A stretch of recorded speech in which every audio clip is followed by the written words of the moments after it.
Clear हो गया?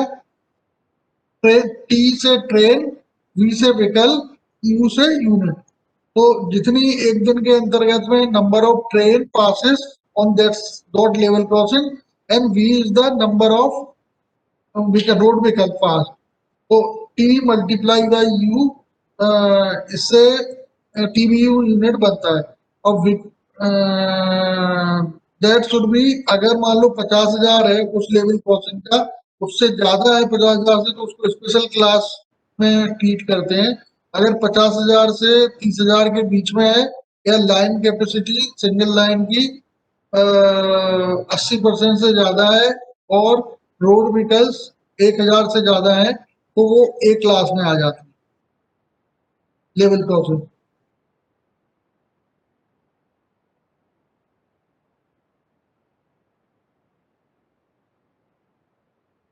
On the, और अगर ऑल लेवल क्रॉसिंग जो roads not covered in the above class A B में कवर्ड नहीं होती हैं, they are called the C class. और D class level crossing is for cattle crossing. ये सिंपल जो कैटल क्रॉसिंग्स होती हैं उनके लिए डी क्लास। मिनिमम डिस्टेंस जो गेट पोस्ट का है from centre line of the track है, वो 3 मीटर होता है, दोनों गेट के बीच का डिस्टेंस। तो गेट लॉज है वो मिनिमम डिस्टेंस है centre line of the track से, उसकी डिस्टेंस 6 मीटर रहती है।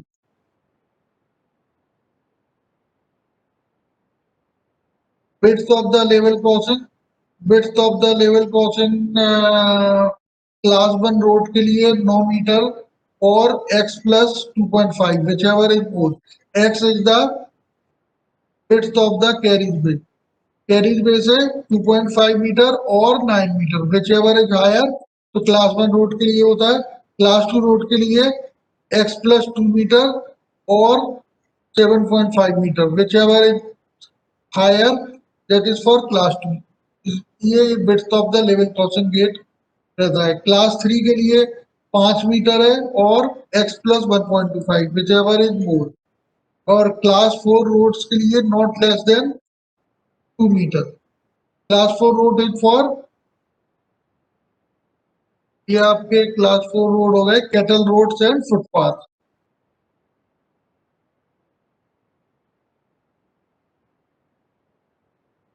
क्लियर है? Yes sir. अब मेटलिंग करते हैं। Sorry sir, class B I did not see. Class B, class B. Class B class, B class level crossing में, बी क्लास में क्या है कि 30,000 से 20,000 के बीच में टीबीयू होता है, और नंबर ऑफ रोड व्हीकल 750 से ज्यादा होते हैं। तो क्लास को दो पार्ट में बनाया गया है, एक तो B1 क्लास में और B2 क्लास में। B1 क्लास में क्या है, टीबीयू 30,000 से 25,000 के बीच में होता है, और B2 क्लास में 25,000 से 20,000 के बीच।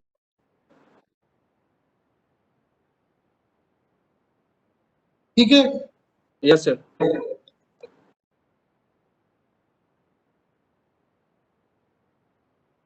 मेटलिंग करते हैं। मेटलिंग का मतलब है जो भी उसका रोड सरफेस का मेटल जो पक्का करते हैं, दैट इज कॉल्ड मेटलिंग। तो अगर गेट्स के बीच में same width as the gate, वो गेट के में रहते हैं, और आउटसाइड में इसको टेपर कर देते हैं विद इन 30 मीटर तक। चेक रेल और इसमें जो guard rail both side provide करते हैं यहाँ पर, उसकी length at least 2 meter more than width of the gate रहती है। और इसमें जो क्लियरेंस रहता है वो 51 से 57 मिलीमीटर तक रहता है, और डेप्थ ऑफ ब्लॉक जो रहता है वो 38 मिलीमीटर रहता है। तो चेक रेल का क्लियरेंस है जिससे कि उसका व्हील है, ट्रेड है, आराम से पहिया पास हो जाए। तो minimum distance is the minimum clearance of check rail is 51 millimeter, and the maximum clearance is 57 millimeter. Minimum depth of the check block is 38 millimeter. Lamps are provided at special A and B class gates and display red to road user when closed.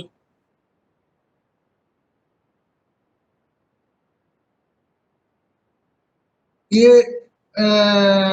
वाला जो stop board है ये unmanned level crossing के लिए। अब तो चूंकि unmanned level crossing सारी की सारी बंद हो गई है तो ये तो यूज में नहीं आ, मतलब अब तो यूजफुल नहीं है। इट इज ए नाउअडेज, क्योंकि आज बंद हो गई है तो इसका कोई मतलब नहीं है। विजल इंडिकेटर ये इंपॉर्टेंट है, नोट डाउन कर लीजिए कि जो विजल इंडिकेशन बोर्ड है WL board whistle level crossing के नाम से सीटी फाटक, तो ये 600 मीटर डिस्टेंस पे प्रोवाइड किया जाता है लेवल क्रॉसिंग पे। जहां से लेवल क्रॉसिंग होती है उससे 600 मीटर पे। तो driver of approaching train to give suitable warning to road users, ये जो ड्राइवर है वो यहाँ से अपना सायरन बजाता है। क्लियर है? WL बोर्ड ये तो सब लोगों ने देखा होगा। सर यस सर, देखा तो था लेकिन आज समझ में आया। हाँ, अरे भाई तो ये 600 मीटर डिस्टेंस रहती है इसकी level crossing.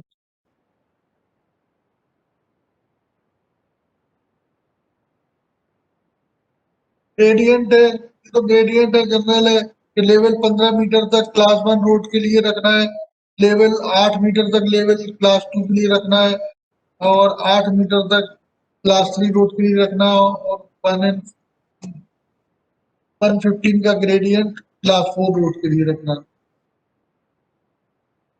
Straight length of the road से आउटसाइड द केस डिजायरेबल और मिनिमम है 30 मीटर और 15 मीटर। ये तो जनरल डाटा है, इनसे तो बहुत ज्यादा कोई फर्क पड़ता नहीं है। इसमें तो लेवल क्रॉसिंग में सब डाटा ही डाटा है।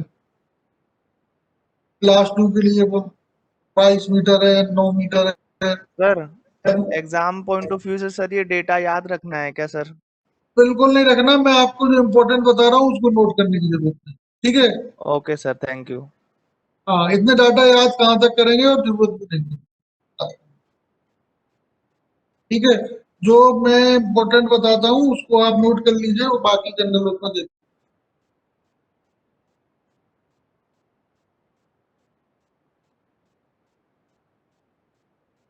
ये level crossing man level crossing का है। पिछले वाले में जो इंजन बना था ये अनमेन लेवल क्रॉसिंग का था, जिसमें कि बीच में इंजन बना हुआ था, और इसमें ट्रैक बना हुआ है बीच में, ये मैन लेवल क्रॉसिंग का है। तो मैन लेवल क्रॉसिंग में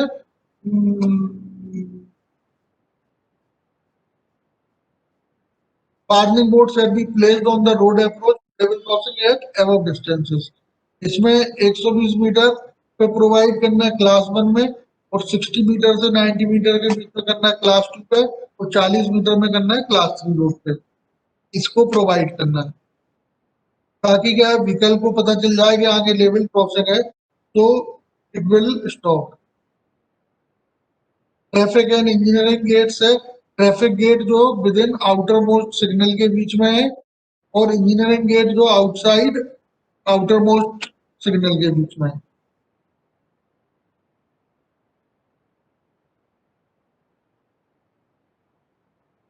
normal aspect of level crossing, special का ए का नॉर्मली ओपन टू रोड रहता है, बी और सी क्लास का normally close to road traffic होता है।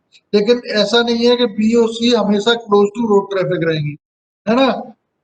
ओपन टू रोड ट्रैफिक और ओपन टू रेल ट्रैफिक का मतलब है कि जैसे मान लो स्पेशल और ए क्लास है, ओपन टू रोड है, तो जब अगर ट्रेन को पास करना है तो स्टेशन मास्टर गेट से क्लोज करने के लिए बोलेगा, उससे प्राइवेट नंबर एक्सचेंज करेगा, उसके बाद ही ट्रेन को डिस्पैच करेगा। बी और सी में ये हमेशा क्लोज रहते हैं गेट, और गेटमैन को जब खोलना होता है रोड ट्रैफिक के लिए तो वो स्टेशन मास्टर से परमिशन लेता है, और स्टेशन मास्टर से लाइन ब्लॉक करके वो फिर गेट को क्लोज का ओपन करता है। तो इसमें क्या है, स्टेशन वर्किंग रूल में के हिसाब से ये होता है। बी एंड सी पर भी वो हो सकते हैं कि ओपन टू रोड हो सकते हैं। ऐसा नहीं है जैसे इसमें लिखा हुआ है ना कि बीएनसी आर नॉर्मली, तो they are normally close to road traffic है। In special circumstances they can be changed also, aspect change हो सकते हैं। Interlocking and communication, special in A class gates are always interlocked with the signal. B and C class are interlocked in suburban sections and automatic signal territories. Gate signals if outside the station limits. Interlocking से मतलब है कि अगर जब तक वो gate close नहीं होगा तो सिग्नल को लोअर नहीं कर सकते आप। That is called the interlocking. तो इट इज ए सेफ्टी कि जब तक लेवल क्रॉसिंग बंद नहीं होगी तो सिग्नल नहीं आएगा। बी और सी क्लास भी इंटरलॉक्ड होते हैं और ऑटोमेटिक सिग्नल टेरिटरी में। और इसके बाद जो आउटसाइड स्टेशन लिमिट में है गेट सिग्नल भी प्रोवाइड किए जाते हैं। गेट सिग्नल भी जब भी ऑफ किए जाते हैं जब गेट को क्लोज हुआ जाता है। तो it will provide a additional safety के कोई भी उससे एक्सीडेंट ना हो।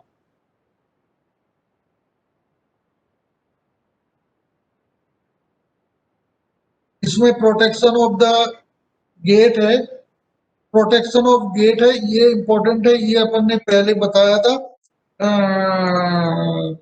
सुबह की क्लास में भी या प्रीवियस क्लास में भी। प्रोटेक्शन का जैसे जो था ना सेम डे वो है कि लेवल क्रॉसिंग ये अगर प्रोटेक्शन है तो 600 मीटर पे ब्रॉड गेज पे एक डिटोनेटर लगाते हैं और 1200 मीटर पे 3 डिटोनेटर लगाते हैं।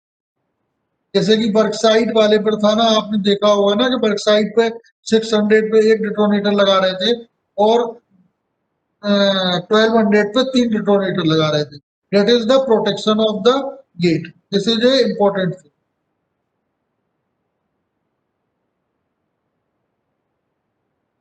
ठीक है, नेक्स्ट चलें।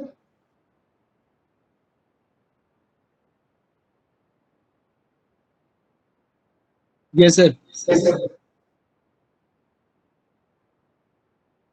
ये जो लेवल क्रॉसिंग वाला गेटमैन रहता है उसको रेगुलरली क्लीन करना पड़ता है स्पेस, क्योंकि क्या है कि ये because of the road vehicle ये जो गैप है वो भर जाता है, तो he is required to regularly clean.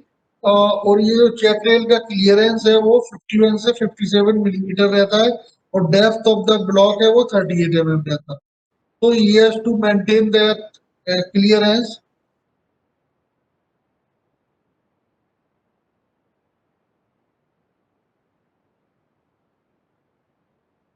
Now we will come to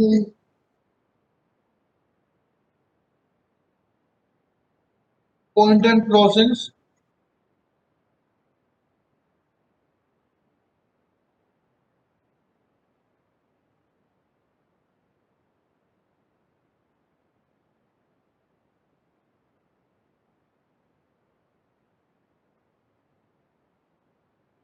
level crossing पर कोई सवाल है, क्वेश्चन? No sir. ठीक है, तो डेटोनेटर लगाने से ट्रैक डिटोनेटर का मतलब है कि अगर यहाँ सपोज करो कोई भी ऑब्स्ट्रक्शन आ गया यहाँ पर, जैसे मान लो व्हीकल फंस गया बीच में लेवल क्रॉसिंग के बीच में, तो जो गेटमैन है गेटमैन को इमीडिएटली यहाँ बैनर फ्लैग लगाना पड़ेगा। बैनर फ्लैग लगा के 600 मीटर जाके उसको डिटोनेटर लगाना पड़ेगा और एक डिटोनेटर, और 1200 मीटर जाके उसे 3 डिटोनेटर, ताकि क्या है जैसे ट्रेन अगर आएगी तो ट्रेन से ही डिटोनेटर फूट जाएंगे पटाखे। तो उससे ड्राइवर को पता चल जाएगा कि आगे ऑब्स्ट्रक्शन है। सर और ये डबल लाइन सेक्शन है, तो जिस लाइन में ट्रेन आ रही होगी उस डायरेक्शन ऑफ द ट्रेन में ये लगाना है। सर क्या ये बात फिजिबल है कि हम मतलब लेवल क्रॉसिंग को completely एलिमिनेट कर सकते हैं, जैसा कि सीआरबी सर ने कहा था कि हम अंडरपास या ओवरपास बना सकते हैं, तो कि लेवल क्रॉसिंग completely एलिमिनेट ही हो जाए। हाँ, लेवल क्रॉसिंग क्या है कि देखो अभी अनमेन लेवल क्रॉसिंग 2010 में टारगेट किया था, 2010 में कमिटमेंट किया था पार्लियामेंट में रेलवे ने कि हम level crossing unmanned level crossing 5 साल में कंप्लीट कर देंगे। तो 2015 में नहीं हो पाई, लेकिन 18 तक तो सारी लेवल क्रॉसिंग खत्म हुई। 1-2 साल का टाइम एक्स्ट्रा लगा, बट आज की डेट में 24,000 मेन अनमेन लेवल क्रॉसिंग थी, वो सारी की सारी खत्म हो गई, है ना। तो इतना बड़ा डेंजर था। अब अब जो स्ट्रेस है वो मेन लेवल क्रॉसिंग पर है। मेन लेवल क्रॉसिंग उसका भी अभी टारगेट है, तो काफी हद तक तो कम हो जाएंगी, पूरी तरह खत्म तो नहीं हो सकती, क्योंकि जो लेवल पर ग्राउंड है ना, उसको अंडरपास आप बनाएंगे तो वो पानी भर जाता है, और आरओबी बनाना इतना कॉस्टली अफेयर है कि हर जगह आरओबी बनेगा नहीं। Okay sir, thank you. तो कंप्लीटली तो मुझे नहीं लगता कि लेवल क्रॉसिंग हट पाएंगी, लेकिन जैसे गोल्डन क्वाड्रेट्रल जो आपकी मेन लाइन है, गोल्डन क्वाड्रेट्रल रूट है, और डायगोनल वाले हैं, उन पे तो लेवल क्रॉसिंग को हटा नहीं है, वो तो अभी टारगेट में है। साइड लाइन पे, साइडिंग पे और जनरल जो अनइम्पोर्टेंट रूट्स हैं वहां पर भले बची रहेगी, लेकिन मेन लाइन से सबसे हटाना है लेवल क्रॉसिंग, मेन लेवल। क्योंकि काफी क्या है कि जो गेटमैन का है ना, गेटमैन का और स्टेशन मास्टर का जो एक्सचेंज होता है सिग्नल, उससे क्या है ट्रेनों की जो पंक्चुअलिटी है ना काफी अफेक्ट पड़ती है। उसके अलावा क्या है कि जो व्हीकल्स रहते हैं, व्हीकल्स भी इसको गेट को तोड़ के अंदर घुस जाते हैं, तो उसमें भी एक्सीडेंट काफी होते हैं। मतलब देखने में लगता है अपने को कि इतना सुरक्षित है, बट लेवल क्रॉसिंग के एक्सीडेंट बहुत डेंजरस होते हैं, और मेन लेवल क्रॉसिंग पर भी एक्सीडेंट होते हैं।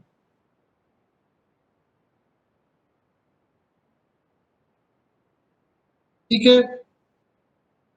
Yes sir. Now we comes to the points and crossings. Point and crossings.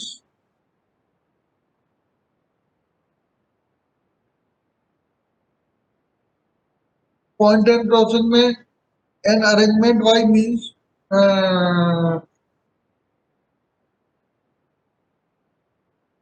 of which rolling stock is diverted from one track to another, left hand or right hand.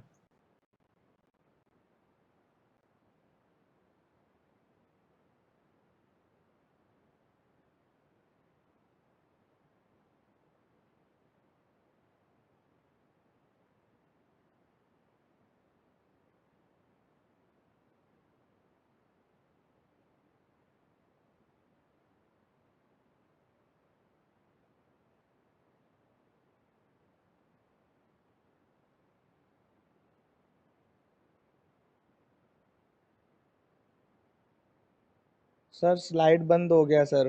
हाँ, एक minute slide बंद हो गया, वो double वो दिख रहा है। एक मिनट, वो उसमें थोड़ी सी गड़बड़ आ रही है, करेक्ट कर दूं। दो स्लाइड लगता है, वही क्या हुआ। पंकज भाई चालू कर रहे हैं सर, रुक जाओ आप थोड़ा।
This is the points and crossing. यहाँ आप देख सकते हैं for diver, point and crossing क्या है, मीन्स ऑफ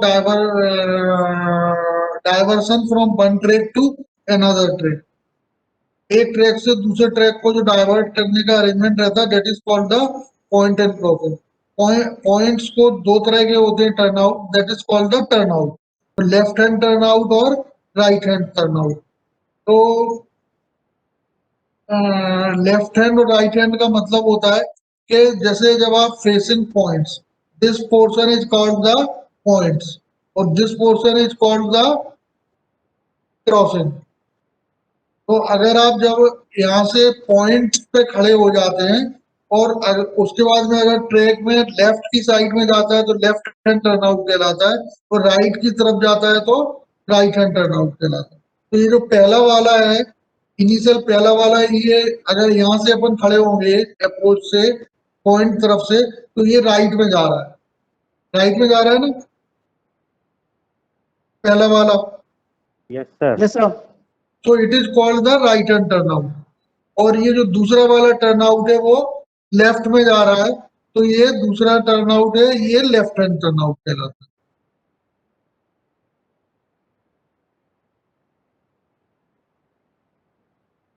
ठीक है, तो फेसिंग पॉइंट्स, जब ये पॉइंट्स कहलाता है और ये क्रॉसिंग पोर्शन कहलाता है। यहाँ पर इसमें दिया है। ठीक है, तो now we comes to the component of the turn out. Turn out के कौन कौन से कंपोनेंट होते हैं, ये इंपॉर्टेंट स्लाइड है, प्लीज नोट डाउन के component of the turn out. तो टर्न आउट के तीन कंपोनेंट हैं, एक तो पॉइंट्स, दूसरा क्रॉसिंग, तीसरा लीड रेल। पॉइंट्स पॉइंट्स कहलाता है stock rail, switch rail and stretcher bar. और क्रॉसिंग में crossing body, wing rails and check rails. इसके अलावा लीड रेल रहती है। देखो आपको बताएं,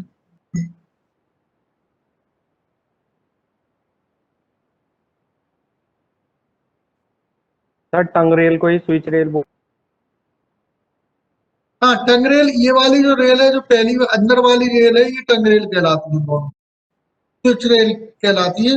और जो बाहर वाली रेल है, ये स्टॉक रेल कहलाती है। ये दोनों जो आउटर रेल है ना, अब जैसे स्टॉक रेल में क्या है कि कोई भी मतलब वो फुल रेल, फुल विड्थ की रेल रहती है, that is called stock rail. और जो अंदर वाली रेल है, जो पतली हो जाती है एंड पे, वो टंग रेल कहलाती है।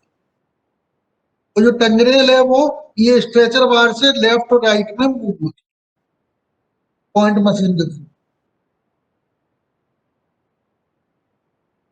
ये क्रॉसिंग, ये क्रॉसिंग है। क्रॉसिंग में तो एक तो क्रॉसिंग की बॉडी हो गई, और ये चेक रेल्स हो गई दोनों तरफ की, और ये इसमें ब्रिंग रेल भी हो जाती है।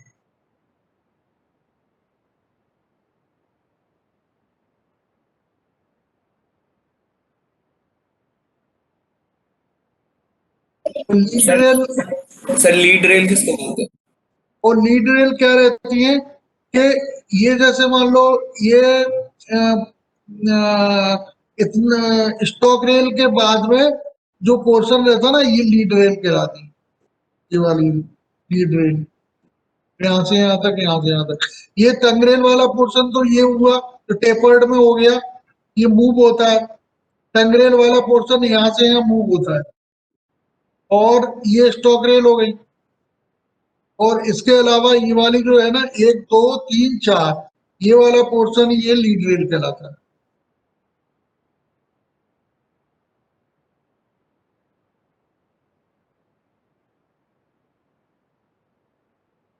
ये एक डायरेक्शन में, अब ये स्विच है, स्विच दो तरह के होते हैं, एक तो स्ट्रेट स्विच और एक कर्व स्विच, है ना। तो स्ट्रेट स्विच सिंपल होते हैं, और ये स्ट्रेचर बार है इसमें दिख रहा है। और ये आपकी लीड रेल हो गई, एक दो तीन चार, ये लीड रेल हो गई। इसमें भी एक दो तीन चार, और यहाँ पर ये टंग रेल और स्टॉक रेल है।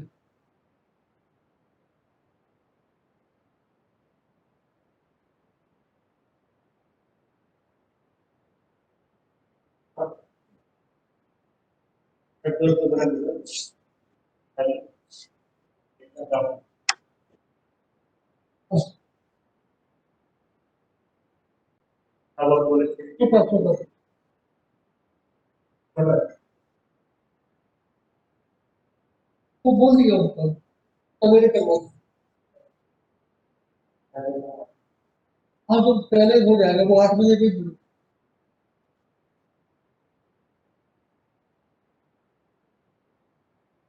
अब ये स्विच है। स्विच दो तरह के रहते हैं, एक तो लूज हील स्विच रहते हैं और एक फिक्स्ड हील स्विच रहते हैं। तो लूज हील स्विच जो है ना लीड रेल पर हील प्लेट के द्वारा होते हैं, और टंग रेल से जो फिक्स्ड हील वाले रहते हैं वो स्टॉक रेल पे हील पे डिस्टेंस ब्लॉक और बोल्टेड होते हैं, तो रिजिड जॉइंट रहते हैं।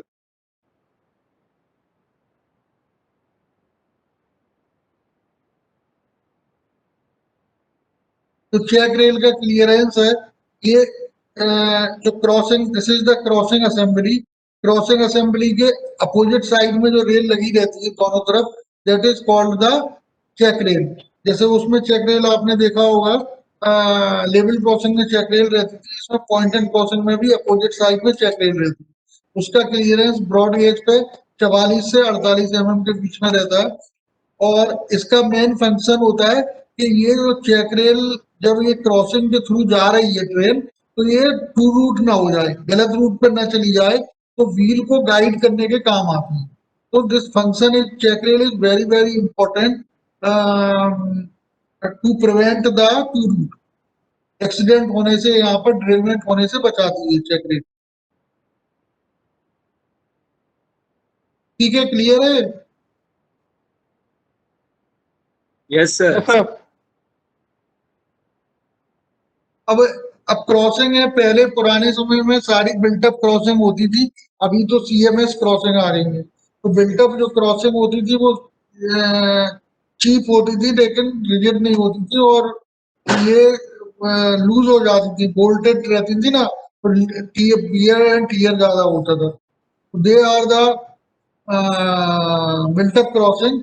अभी कास्ट मैंगनीज स्टील पर है। अभी तो आप देखेंगे तो ये पूरी की पूरी एक क्रॉसिंग की असेंबली हुई, क्योंकि crossing is a very important part. इसमें इसलिए इसको कास्ट मैंगनीज स्टील बोलते हैं। सीएमएस क्रॉसिंग का फुल फॉर्म है cast manganese steel. One piece होती है। एडवांटेज इसके है कि बेटर बियर रेजिस्टेंस है, less cost of the maintenance है। डिसएडवांटेज है कि इसकी हाई इनिशियल कॉस्ट है, लेकिन लॉन्ग टर्म में काफी हेल्पफुल है, एक्सीडेंट प्रोन नहीं है, और बियर टीयर भी इसका कम है, लाइफ इसकी ज्यादा है।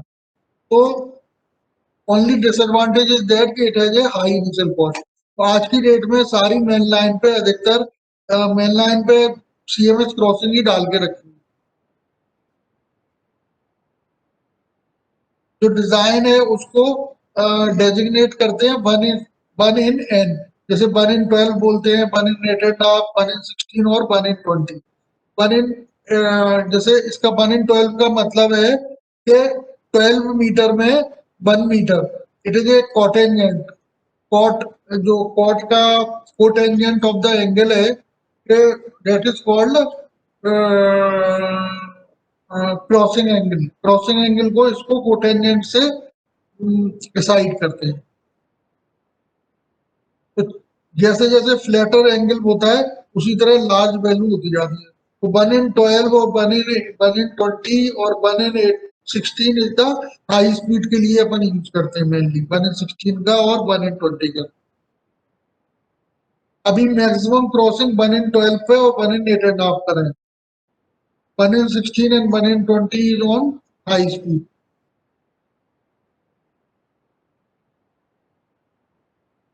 ठीक है, नेक्स्ट चलें।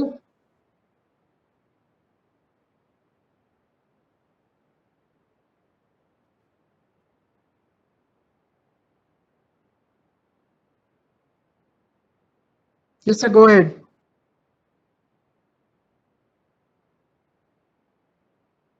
ये डायमंड क्रॉसिंग है।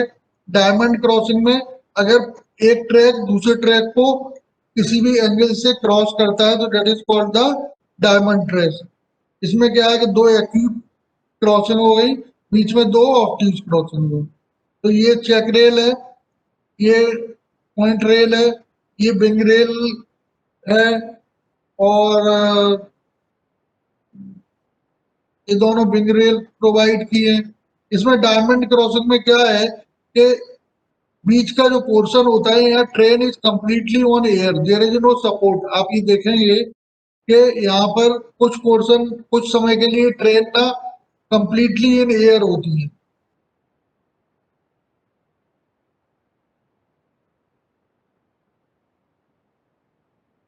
उसको मैनेज करने के लिए अपन चेक रेल लगाते हैं, ताकि चेक रेल से जितना सपोर्ट, जैसे यहाँ तो चेक रेल का सपोर्ट मिल जाता है, इधर भी आपका चेक रेल का सपोर्ट मिल जाता है, लेकिन यहाँ पर चेक रेल का सपोर्ट नहीं मिलता ऑफ ट्यूब्स पे। तो इसलिए स्पीड इसकी लिमिटेड होती है, 10 kmph नॉर्मली स्पीड रहती है डायमंड क्रॉसिंग। तो it is avoided as far as possible, but लेकिन बहुत जगह इसको अवॉइड नहीं कर पा रहे।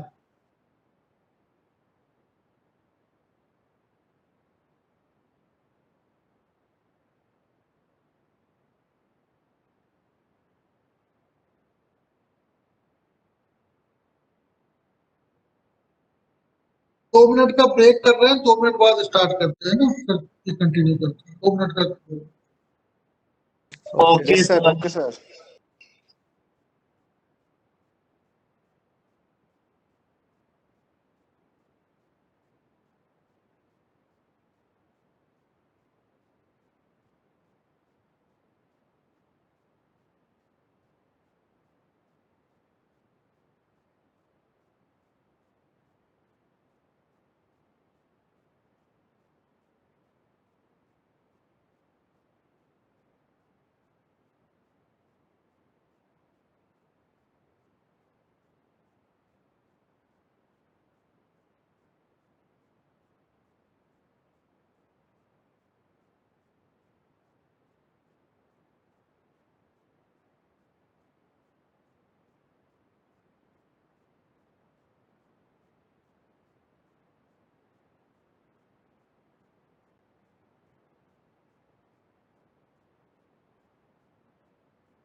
हेलो।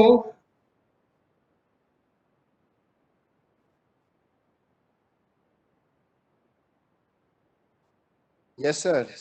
हाँ, तो ये टिपिकल डायमंड क्रॉसिंग का फिगर है, ये आपको दिख रहा होगा,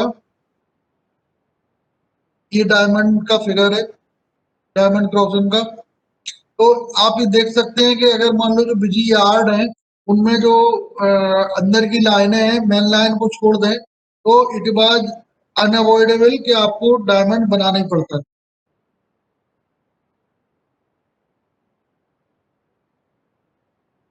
दूसरा क्या है कि जो सीसर क्रॉसओवर रहती है, सीसर क्रॉसओवर का मतलब है जैसे एक टर्न आउट हुआ, एक टर्न आउट इस लाइन से इस लाइन पे जाने वाला, दूसरा टर्न आउट इस लाइन से इस लाइन पे जाने वाला।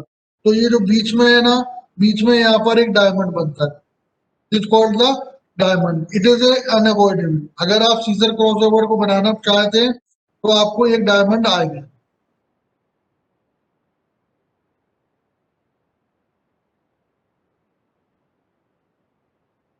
Factors limiting speed over turnout, turnout पे स्पीड अपनी कम हो जाती है। This is a very important slide, आप प्लीज नोट डाउन कर लीजिए। Factors limiting speeds over turnout, turnout पे स्पीड कम करने के 4-5 रीजन है।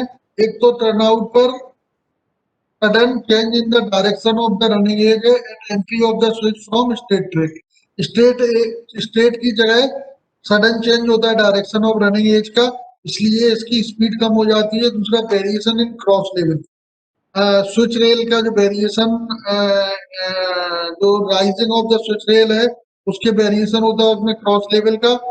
दूसरा एब्सेंस ऑफ सुपर एलिवेशन, कोई भी जब टर्न आउट में हम लोगों ने कर्व में पढ़ा था कि कर्व होता है तो अपने को सुपर एलिवेशन देना पड़ता है to balance the centrifugal force. यहाँ पर आप जो कर स्टेट रोड जो अपनी लेवल क्रॉसिंग की जो रेल है कर्व पे, उनको कर्वेचर तो दे रहे हैं लेकिन सुपर एलिवेशन नहीं दे रहे। सुपर एलिवेशन नहीं दे रहे तो इसलिए स्पीड कम हो जाती है यहाँ पर। नॉन ट्रांजिशन एंट्री, दूसरा क्या है कि यहाँ पर जब आप कर्व देखेंगे तो नॉन ट्रांजिशन कर्व है, इतना छोटा सा कर्व है, इसमें ट्रांजिशन कर्व कहाँ तक देंगे। तो non transition entry from curve lead to straight portion and gap in the gauge face and running face at the crossing. दूसरा क्या है कि ये देखेंगे आप कि जो क्रॉसिंग पे ना गैप रहता है तो इसके कारण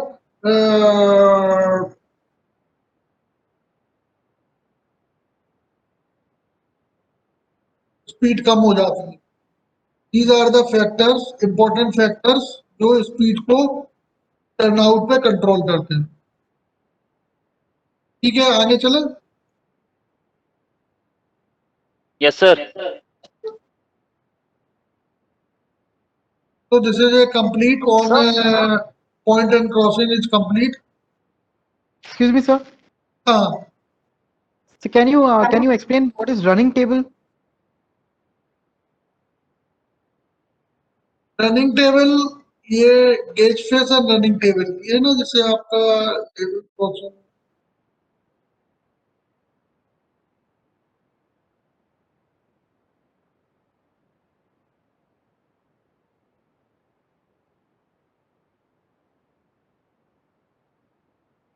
जैसे ये आपको क्रॉसिंग दिख रहा है, ठीक है। तो यहाँ से जब जैसे ट्रेन जाएगी तो यहाँ पर एक गेज फेस, ये डिसकंटिन्यूटी हो गई ना यहाँ पर, यहाँ से लेके यहाँ तक जो रनिंग फेस है इसमें डिसकंटिन्यूटी हो जाती है। ये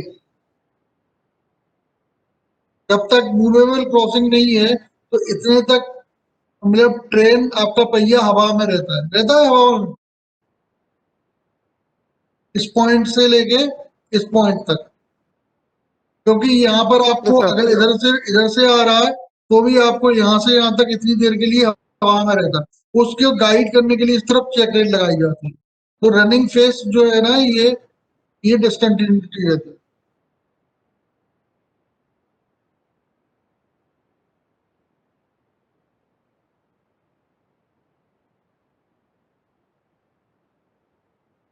ठीक है, Yes, sir.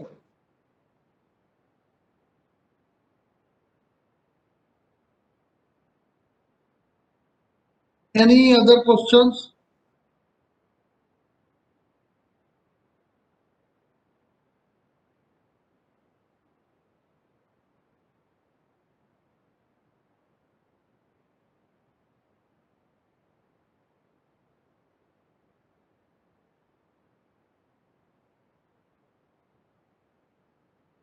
हम लोगों ने लेवल क्रॉसिंग डिस्कस कर ली, पॉइंट क्रॉसिंग डिस्कस कर ली। Now we comes of the patrolling.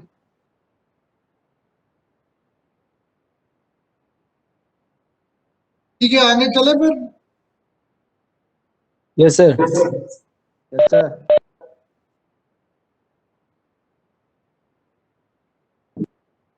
Patrolling of the railway line. Patrolling में क्या है कि जब पेट्रोल चार्ट अपन प्रिपेयर करते हैं तो चार पांच फैक्टर्स होते हैं वो कंसिडर करने पड़ते हैं। This slide is also important, please note down कि पेट्रोल चार्ट के लिए कौन कौन से फैक्टर होते हैं जो अपने को कंट्रोल करते हैं। पेट्रोल चार्ट में एक तो जो पेट्रोल में चलता है उसकी स्पीड 3 किलोमीटर पर आवर लेते हैं अप्रोक्सीमेट, है ना। क्योंकि चार्ट बनाने के लिए आपको स्पीड की जरूरत रहती है। दूसरा, 2 कॉन्सिक्यूटिव बीट में कम से कम हाफ आवर का रेस्ट प्रोवाइड करते हैं। दूसरी बात, पेट्रोल बीट उसकी 5 किलोमीटर से ज्यादा नॉर्मली नहीं होनी चाहिए। और अगर मान लो जैसे 10 किलोमीटर से ज्यादा है तो इंटरमीडिएट स्टेशन इंट्रोड्यूस करते हैं, क्योंकि 5 किलोमीटर रहती है तो 2 पेट्रोलमैन अपने चलाते हैं। एक पेट्रोलमैन ए स्टेशन से चलता है, दूसरा स्टेशन बी स्टेशन से चलता है। तो 5 किलोमीटर ए चलेगा, 5 किलोमीटर बी चलेगा, तो बीच में दोनों मिल जाते हैं और पेट्रोल को एक्सचेंज कर देते हैं। तो अगर ब्लॉक सेक्शन की लंबाई 10 किलोमीटर से ज्यादा है तो इंटरमीडिएट ब्लॉक सेक्शन इंट्रोड्यूस करना पड़ता है। Maximum distance covered must not exceed 20 kilometre in a day. और एक दिन में जो पेट्रोलमैन है वो 20 किलोमीटर से ज्यादा ना चले। नॉर्मली 16 किलोमीटर का डिसाइड करते हैं, लेकिन पीवे मैनुअल में 20 किलोमीटर तक अलाउड है कि 20 किलोमीटर तक उसका टोटल नाइट का जो डिस्टेंस है वो 20 किलोमीटर तक हो सकता है। Sir, what is the significance of petrol chart? Petrol chart का सिग्निफिकेंस ये है कि स्टेशन मास्टर को पता रहेगा, ड्राइवर को पता रहेगा, आप चेक करने जा रहे हैं आपको पता रहेगा। और पेट्रोल पंप दूसरा क्या है कि उसके हिसाब से जो ट्रेनें चल रही हैं उस सेक्शन में, उन ट्रेन को कवर करते हुए, जैसे सपोज करो आपकी ट्रेन रात को 11 बजे निकल रही है, तो आप पेट्रोल चार्ट ऐसा डिसाइड करते हैं कि वो 11 बजे के पहले उस सेक्शन को एक बार पेट्रोलिंग हो जाए।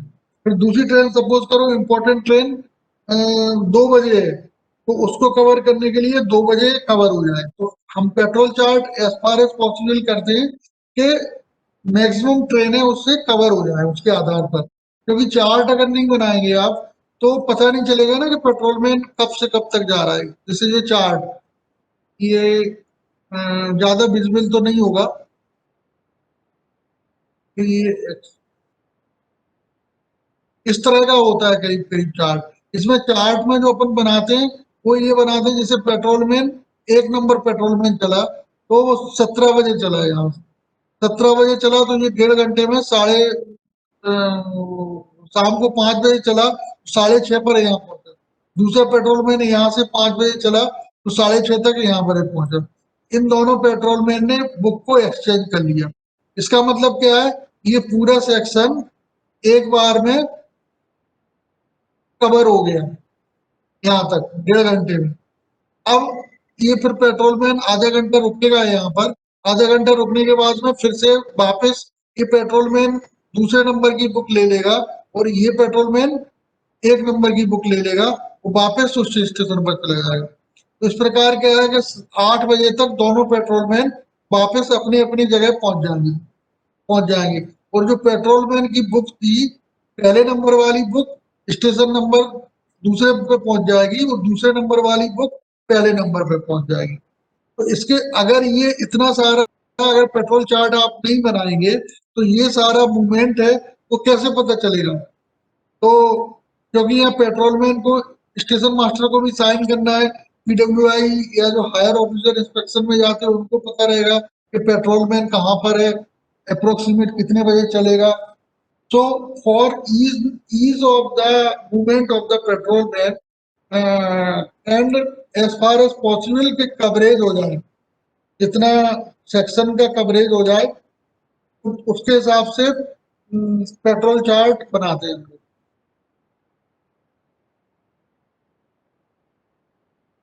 ठीक है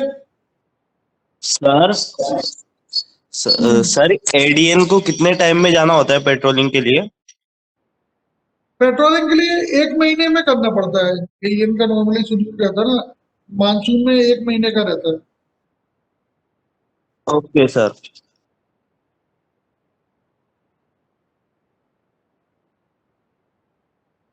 नेक्स्ट चले।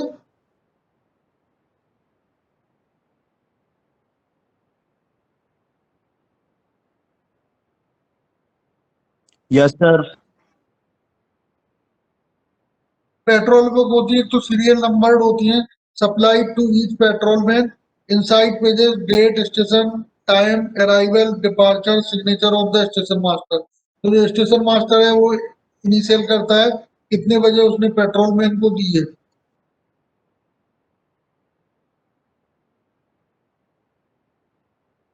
This is the duty of the patrolman. Patrolman क्या है, सेस पर लेफ्ट हैंड साइड में खड़ा होके अपना नंबर प्लेट दिखाता है and below whistle when engine और ब्रेक बान पास, ताकि पता चल जाए कि patrolman is on their on line. Driver or passenger end should equipment when expected to pass patrolman and look out for patrolling। जिस सेक्शन में पेट्रोलिंग होती है तो ड्राइवर को पता होता है कि पेट्रोलिंग हो रही है, तो वो पेट्रोलमैन को लुक आउट करते हैं। अदरवाइज क्या है कि वो देखेंगे नहीं, अगर उनको पता नहीं होगा ड्राइवर्स को कि सेक्शन में पेट्रोलिंग हो रही है, क्योंकि पेट्रोलमैन बहुत सारे एक्सीडेंट्स को अवॉइड करते हैं, पर्टिकुलरली मॉर्निंग टाइम के, या जैसे कोई भी डेंजर आपका ट्रैक पे हुआ तो पेट्रोलमैन ही अप्रेहेंसिव होते हैं, first person to protect the train.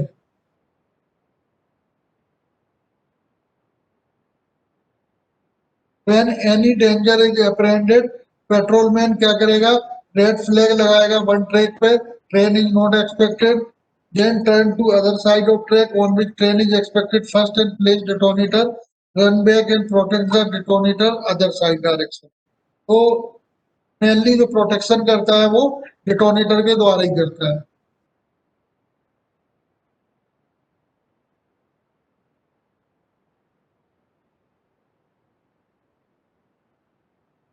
कोई जो लेवल क्रॉसिंग वाला आपका था, करीब करीब उसी आधार पर वो करता है। 600 मीटर पर एक डेटोनेटर लगाता है, तीन डेटोनेटर 1200 पे लगाता है, अदर साइड भी उसी तरह प्रोटेक्शन करता है। This is the hand lamp, this is the protection equipment of the patrolman।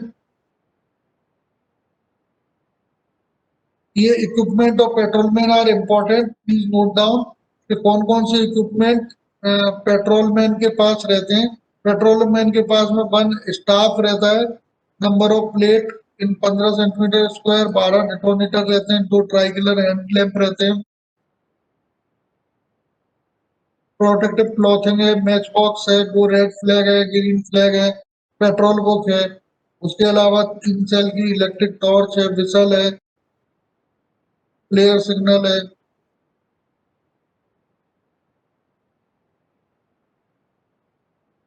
अधिकतर सेक्शन में 2 प्लेयर लगाए जाते हैं, 2 मैन के। इक्विपमेंट नॉट डुप्लीकेटेड हो जाते हैं, एडिशनल पेट्रोलमैन को एक्स्ट्रा हैंड लैंप देते हैं, विसल देते हैं और प्रोटेक्टिव क्लॉथिंग देते हैं।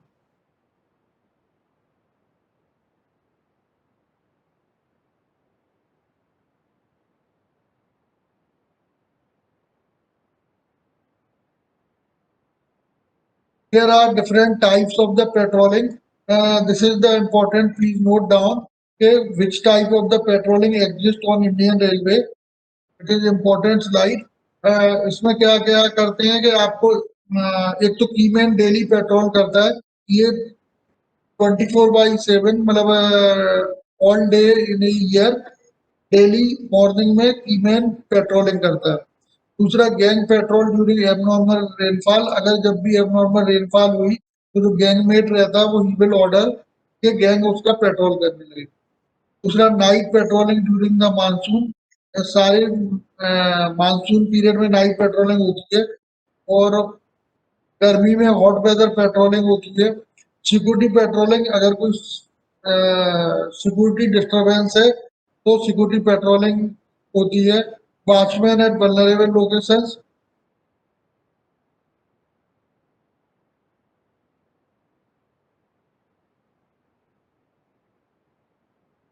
And cold weather patrolling.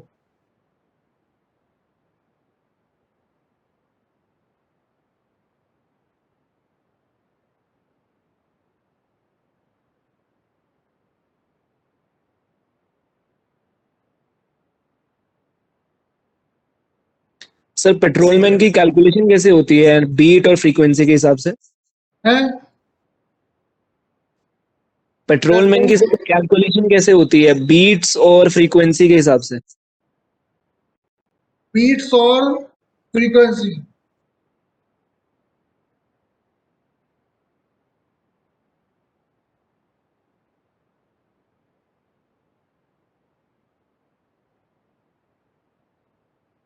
ये जैसे पेट्रोल चार्ट बनाना है आपको, है ना?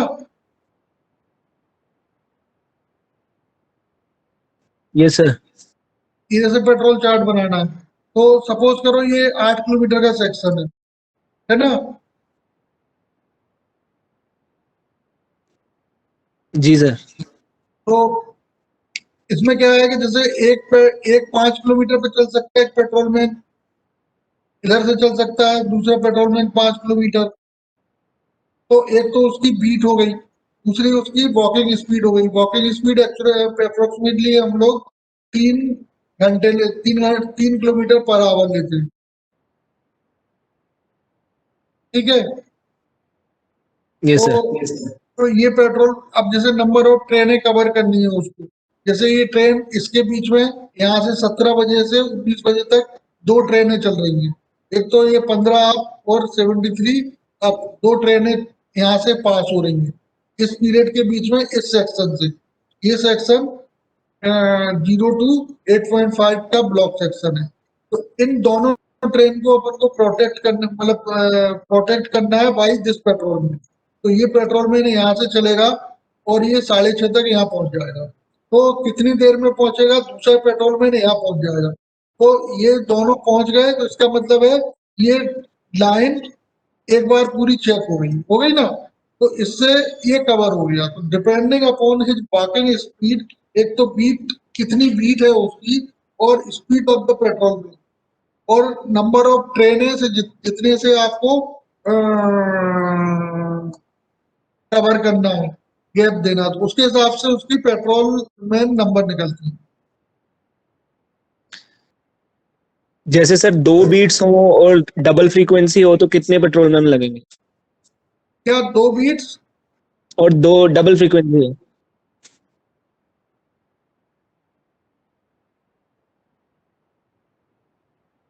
वो कैलकुलेट करके निकालना पड़ेगा।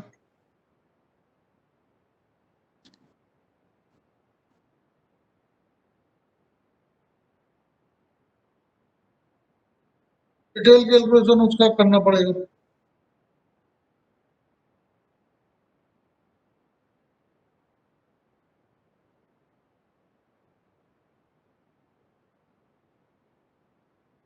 ठीक है,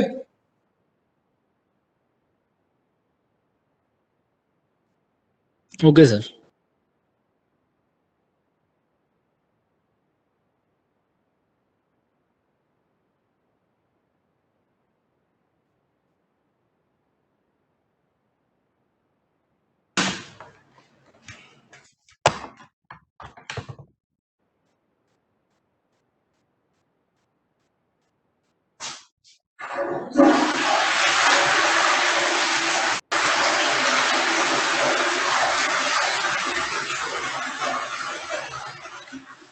पेट्रोलमैन क्या है कि जो डेली पेट्रोलमैन कीमैन करता है, तो every person of the e-way inspected daily on the foot,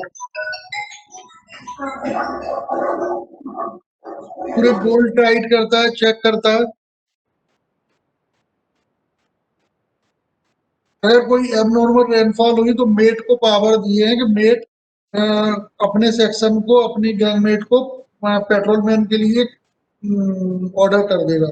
तो जितना लेंथ पे अगर उसको मेट्रोलॉजिकल डिपार्टमेंट से टेलीग्राम इशू होता है वार्निंग ऑफ हेवी रेनफॉल, तो mate gangmate to be extra vigilant and be prepare to introduce patrolling. ये केवल ये वाली जो एबनॉर्मल रेनफॉल की है, इसमें मेट को पावर है। दूसरा सिविल डिस्टर्बेंसेस है अगर, तो सिविल डिस्टर्बेंसेस में security patrolling is to be done to protect the train against any tampering with the track or obstruction.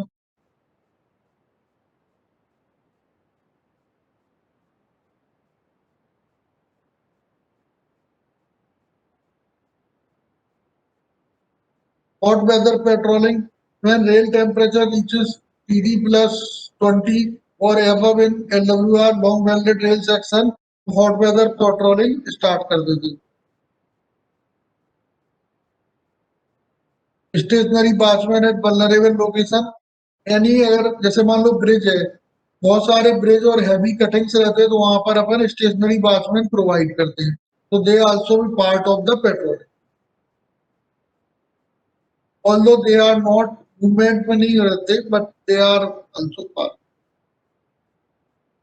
So this is the covered the part of the patrolling. तो अभी हम लोगों ने जो कवर किया है वो एक तो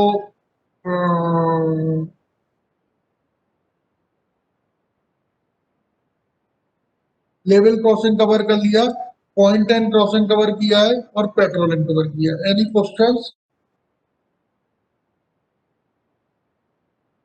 So, to warn a particular driver of a train for a diamond crossing or a scissor crossing ahead, कोई सर हम सिग्नल प्रोवाइड करते हैं क्या उस केस में? नहीं, एक्चुअली क्या है कि उसमें जैसे मान लो स्पीड रेस्ट्रिक्शन लगा होता है, परमानेंट स्पीड रेस्ट्रिक्शन होता है पीएसआर. डायमंड का जैसे मान लो 10 kmph का है तो वो पीएसआर इशू होता है, तो वो पीएसआर ऑलरेडी उसमें पब्लिश होता है जो वर्किंग टाइम टेबल में. तो ड्राइवर्स को जितने भी परमानेंट स्पीड रेस्ट्रिक्शन होते हैं वो उस सेक्शन के देखने होते हैं उस बुक से. उसके लिए उसको डेली लिस्ट पब्लिश नहीं की जाती है और ना कोई बाहर से, बाहर तो बोर्ड लगा रहता है कि 10 kmph का है कि किस पॉइंट पर है, लेकिन मेनली ड्राइवर को पता होता है कि इस लाइन से अगर जाना है तो 10 kmph का लगा है, वो बोर्ड लगा रहता है उसको. और उसको पीएसआर में आता है परमानेंट जो स्पीड रेस्ट्रिक्शन है. तो परमानेंट स्पीड रेस्ट्रिक्शन ड्राइवर को पता होती है, उसकी वो बुक होती है, उसको पब्लिश होते हैं उस सेक्शन में किस किलोमीटर पर है. क्योंकि एक तो उसे किस लाइन पे जाना है वहां पर डायमंड पड़ रहा है.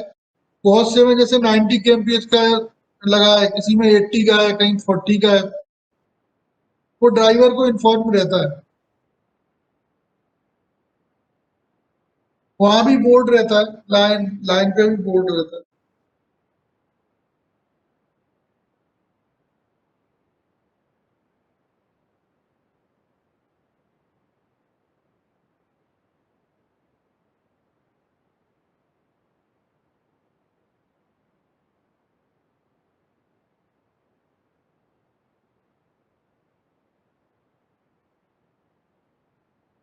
ये इस पे हम आपको भेज देते हैं पीपीएफ पीपीटी gmail.com पे आपने लिखा है ना क्या पूरन पुनर्दीप सिंह है ना, Yes, sir. उस पे भी मैं अपलोड कर देता हूँ और आपके इस पे भी भेज देता हूँ, मेल कर देता हूँ.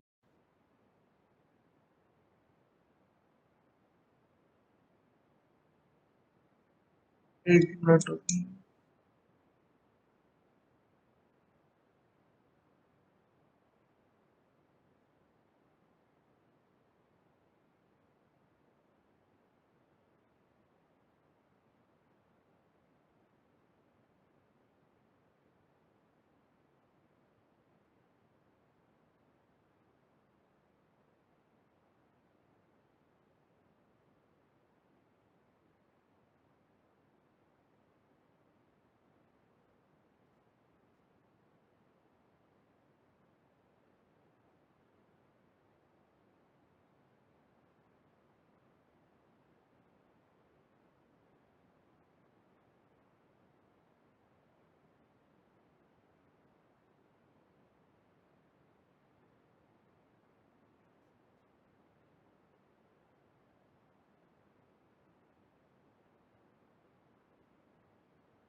सर हाँ यस.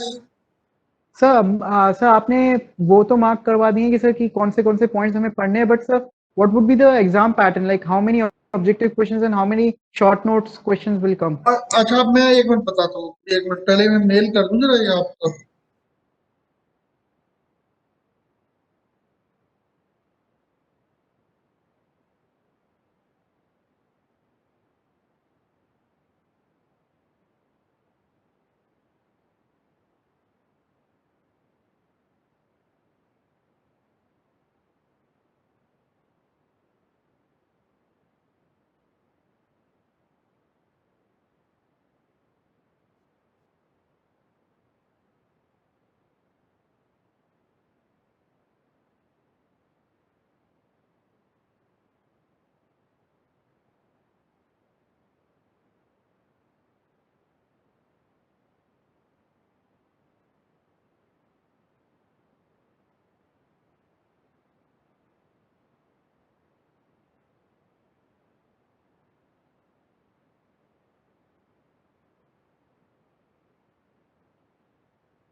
कि आपकी उस पर वेबसाइट पे भी अपलोड कर दिया और मेल भी कर दिया, ठीक है।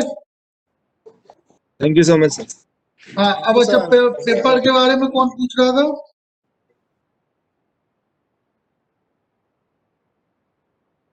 सब लोगों को ही जानना है सर। अच्छा, सब लोग पूछ रहा था सर। एक्चुअली क्या है कि 50 नंबर का टोटल पेपर होगा।